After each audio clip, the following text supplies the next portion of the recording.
بسم الله الرحمن الرحيم. السلام عليكم ورحمة الله وبركاته.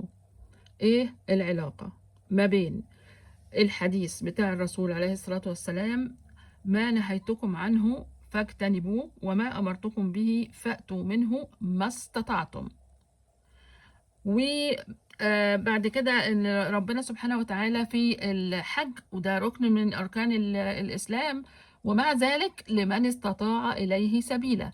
ربنا ابدا ما قالش بيع اللي وراك واللي قدامك وبعدين روح حج، ابدا ما قالكش كده. ده انت لو نويت ان انت تحج وانت قاعد تاخد الثواب ان شاء الله.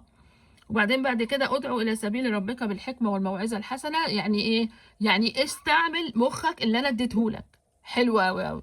ايه علاقه دوت بقى بصله الرحم او قطع الرحم؟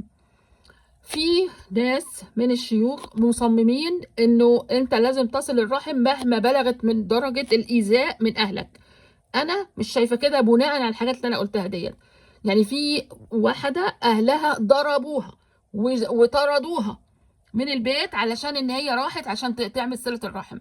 ففي اكتر من كده، مش مرة واحدة، اكتر من مرة. لا، انا مش شايفة كده الصراحة. انا شايفة انه خلاص انت بتحاول على قد ما تقدر، والنية عند ربنا نيتك ان انت تصلح وتخلص، وربنا يهدينا جميعا.